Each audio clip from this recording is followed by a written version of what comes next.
Julie, I would love to start by honoring your journey and your daughter's Mary Lou's life.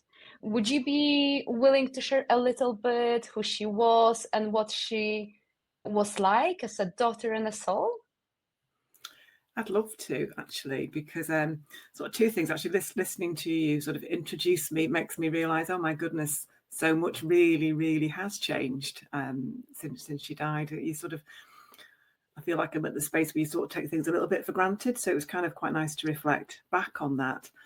And I find I talk a lot about what happened when Mary Lou died. So it's really nice to be able to talk about her as a person, as what she was like here when she was on Mm-hmm. Earth. So God, where to start with that? So I'm going to work backwards a little bit, actually. So she was 22 when she died. She was a really lively soul.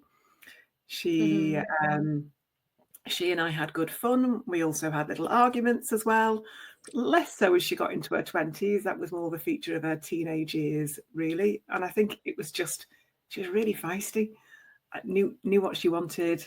A real strong drive for life. Where at the time that she died, she just graduated from her law degree at Sheffield University. In fact, that was just 6 years ago, like sort of just very recently. And she'd gone back to Sheffield to do a master's degree in political theory. And that's really inspired me in my journey in many ways, because she was properly starting to find her voice. And it was wonderful to watch that. She crafted a few posts for Facebook that were sort of getting into that kind of political nature and really sort of testing herself and her thought processes and being prepared to put herself out there, which was lovely to Mm-hmm. watch. Because when she was a little girl, she was really shy. She was painfully shy at times, and that caused some challenges in itself. And I wish now, with hindsight, that I'd just let her be more of herself.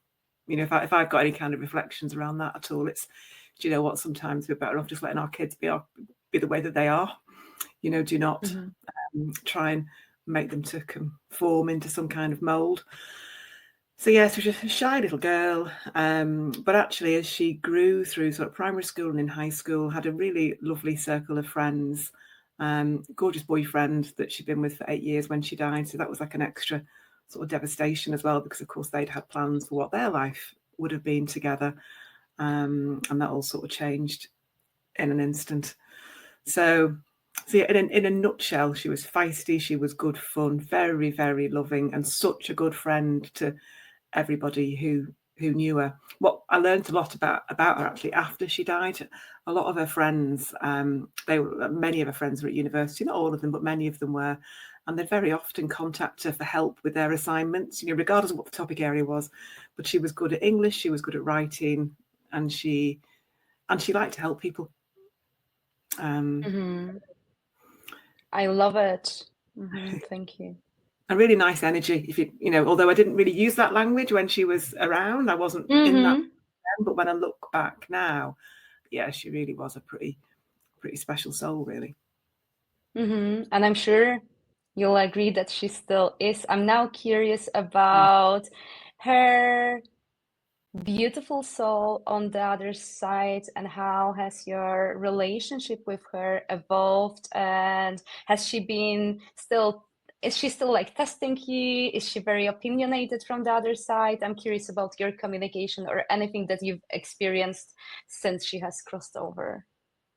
Yeah, no, and again, thank you for asking. It's something I do love to talk about. I know the overriding thing is that, no, we don't have any arguments anymore. She's actually really supportive. I've had some really tremendous experiences, which, bearing in mind this time 6 years ago, I didn't not understand this world, this sort of psychic world.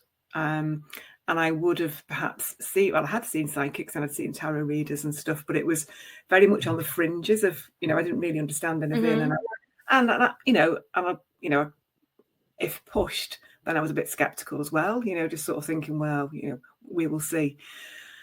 But the stuff that's happened to me since Mary Lou's died, it's that kind of weird thing of once you know you've experienced something, and I've seen her, I've heard her, and I've felt her, and I can't not have those experiences.